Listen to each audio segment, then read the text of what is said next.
Hello everyone, today in this video we are going to discuss about fallopian tube। आज के video में हम fallopian tube के बारे में डिस्कस करेंगे। तो सबसे पहले हम देखते हैं fallopian tube का डेफिनेशन क्या है। fallopian tube को यूट्राइन ट्यूब भी कहते हैं। तो डेफिनेशन है the uterine tube are paired structure measuring about the 10 centimetre. तो जो हमारा यूट्राइन ट्यूब होता है वो पेयर्ड स्ट्रक्चर होता है, दो होता है जो कि यूट्रस के दोनों साइड होता है। जैसे कि ये हमारा यूट्रस है तो ये दोनों साइड ही होता है, आपने देखा होगा। तो हमारा जो है ये एक पेयर में होता है स्ट्रक्चर, जो कि होता है एक जो होता है हमारा वो 10 सेंटीमीटर का होता है। नेक्स्ट है हमारा situation of the tube. Tube कहाँ सिचुएटेड होता है? These are situated in the medial 3/4 of the upper free margin of the border ligament. तो ये जो होता है सिचुएटेड होता है medial 3/4 of upper free margin के पास, जो कि एक ब्रॉड लिगामेंट की तरह होता है। नेक्स्ट हमारा opening of the uterus. Uterus की ओपनिंग किधर होती है? तो each tube has got 2 opening. तो दोनों जो अलग अलग ट्यूब होते हैं उनके 2 ओपनिंग्स होते हैं। One communicating with the lateral angle of the uterine cavity called uterine opening and the measure 1 mm। तो इसमें क्या है कि एक जो होता है हमारा ओपनिंग होता है किधर साइड होता है? यूट्राइन कैविटी के साइड होता है, जिसे हम यूट्राइन ओपनिंग कहते हैं, जिसको हम मेजर करते हैं 1 mm इन डायामीटर। उसका जो डायामीटर होता है वो 1 mm का होता है। And the other one is a lateral end. दूसरा जो होता है दूसरी साइड इंड साइड में होता है, उसे हम पेल्विक ओपनिंग और एब्डोमिनल ऑस्टियम कहते हैं। And it measure about 2 mm in diameter, और इसे इसका डायामीटर 2 mm होता है। यूट्राइन ट्यूब के पार्ट्स देखेंगे, इसके कितने पार्ट्स होते हैं। तो देयर आर 4 पार्ट्स। इसके जो होते हैं 4 पार्ट्स होते हैं from medial to lateral. Medial to lateral मतलब कि जो इधर यूट्रस हमारा होता है वो मीडियम साइड होगा और उधर से बाहर की ओर में इधर का साइड हमारा मीडियल होगा और इधर का साइड हमारा लैटरल होगा। तो मीडियम से लैटरल की ओर हम देखेंगे तो कितना पार्ट्स होता है यूट्राइन ट्यूब में, वो हम देखते हैं। तो पहला जो है इंट्राम्यूरल और इंटरस्टिशियल पार्ट होता है, जो कि lying in the uterine wall and it measure 1.25 centimetre in length and 1 mm in diameter. तो इंट्राम्यूरल होता है वो किधर यूट्राइन वॉल की तरफ प्रेजेंट होता है, जो कि 1.25 सेंटीमीटर इतना लंबा होता है, और इसका जो डायामीटर होता है वो 1 mm होता है। नेक्स्ट हमारा इस्थमस। इस्थमस इसके बाद हमारा इंट्राम्यूरल के बाद आता है इस्थमस, जो कि ऑलमोस्ट स्ट्रेट होता है and it measure about 3 to 4 centimetre in length. जो इस्थमस होता है वो उसको हम 3 to 4 सेंटीमीटर उसका लेंथ होता है, और इसका जो डायमीटर होता है वो 2 mm होता है।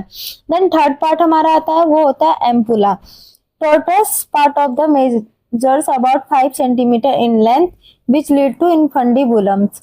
तो जो इसका नेक्स्ट पार्ट है एम्पुला, वो क्या उसको हम मेजर करते हैं, उसका लेंथ होता है 5 सेंटीमीटर होता है, और ये लीड करता है इनफंडिबुलम को, जो कि लास्ट पार्ट होता है हमारा। फोर्थ वन है हमारा infundibulum. It measure about 1.25 centimetre long. ये भी जो है 1.25 सेंटीमीटर लॉन्ग होता है, और मैक्सिमम डायमीटर होता है, ये जो होता है इसका डायमीटर सबसे ज्यादा होता है वो होता है 6 mm, जो कि इन चारों पार्ट में से सबसे मैक्सिमम डायमीटर होता है। The abdominal ostium is surrounded by the number of radiating fimbriae. One of these is longer than the rest and it attached to outer pole of the ovary called ovarian fimbriae. ये क्या है? इसमें क्या है? abdominal ostium जो होता है वो सराउंडेड होता है ढेर सारे फिम्ब्रेई से। जो उसमें से एक फिम्ब्रेई जो होता है वो सबसे लंबा होता है, जो कि अटैच होता है आउटर पोल से, जो कि ओवरी को यहाँ पे जैसे हमारा मान लीजिए हमारा यूट्रस है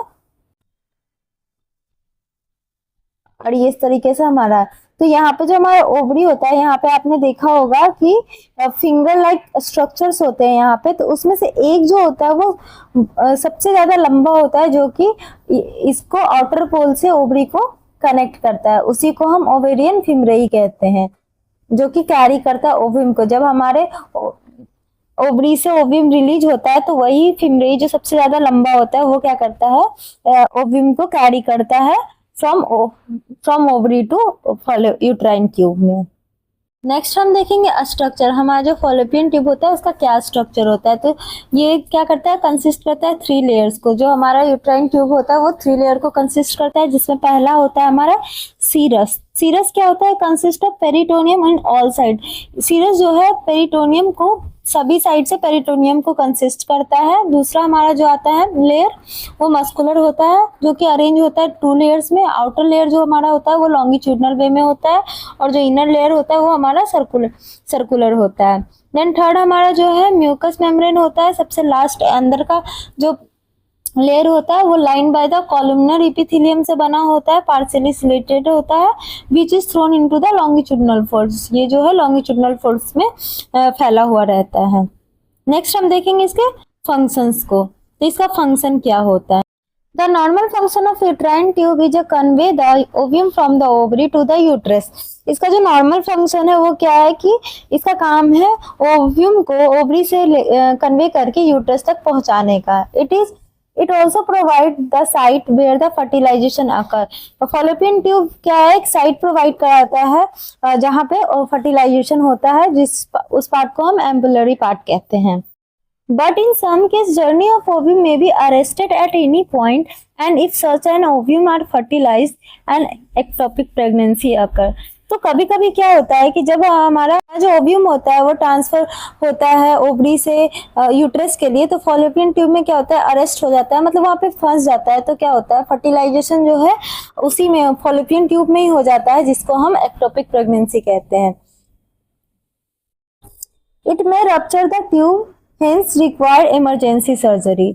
अगर आप इमेजिन कर सकते हैं कि अगर फर्टिलाइजेशन होने के बाद क्या होता है कि इम्प्लांटेशन होता है हमारा ओव्यूम का यूट्रस में, वहां पे क्या होता है, फीटस का ग्रोथ होता है। अगर फर्टिलाइज्ड ओव्यूम फॉलोपियन ट्यूब में ही रुक जाता है तो वहीं पे मल्टीपल सेल का जो प्रोसेस होता है वो बढ़ने लगता है, और वहीं पे वो इम्प्लांट होके फीटस का डेवलपमेंट होने लगता है। तो वो अगर उस जगह पे कंटिन्यू डेवलपमेंट होते रहेगा तो क्या होगा कि जो हमारा ट्यूब है उसका रप्चर होने के जो चांसेस हो गए बहुत ज्यादा बढ़ जाएगा। इसी के लिए जब एक्टोपिक प्रेगनेंसी होता है तो बहुत ये इमरजेंसी कंडीशन होता है, और यहाँ पे इमरजेंसी सर्जरी करनी पड़ती है। So the main function of fallopian tube are, तो आप देखते हैं इसका सबसे मेन फंक्शन क्या होता है, ट्रांसपोर्ट द गैमेट्स। तो जो हमारा गैमेट्स होता है उसको ट्रांसपोर्ट करना, facilitate fertilisation and survival of zygote through the secretion. और जो होता है फर्टिलाइजेशन को फैसिलिटेट करने का होता है। फॉलोपियन ट्यूब में ब्लड सप्लाई कहाँ से होता है, तो इसमें आर्टेरियल सप्लाई होता है यूट्राइन एंड ओवेरियन वेसल से, एंड वेनस सप्लाई होता है through the pampiniform plexus into the ovarian veins. इसमें क्या होता है, पंपिनिफॉर्म प्लेक्सस के द्वारा होता है, जो कि ओवेरियन वेन्स होता है। इसका लिम्फोसाइट्स क्या होता है, the lymphatic run along with ovarian vessels to para aortic nodals. तो ये क्या है, इसमें लिम्फेटिक कहाँ से जाता है, ओवेरियन वेसल से होते हुए पारा एरोटिक नोड तक जाता है। नर्व सप्लाई इसका देखते हैं, तो it divided from the uterine and ovarian nerves में डिवाइडेड होता है। इसका डेवलपमेंट कब होता है, तो the tube is developed from the upper vertical part of the corresponding Moehrlein's duct about 6 to 10th week. For better understanding, you can see the figure where is located which part, कौन सा part कहाँ located होता है। तो यहाँ पे यहाँ पे इस पार्ट को हम स्टमस कहते हैं, ये हमारा इंटेस्टिशियल पोर्शन होता है। ऊपर का जो हमारा पार्ट होता है जो कि हॉलो नहीं होता है, जिसमें कैविटी नहीं होती है, वो हमारा यूट्रस का फंडस होता है। देन नेक्स्ट हमारा ये जो होता है हमारा ओवेरियन ट्यूब, ओवरऑल जो होता है हमारा ये ओवेरियन ट्यूब होता है। देन ये जो कनेक्ट होता है एक लंबा सा, उसे हम ओवेरियन लिगामेंट कहते हैं।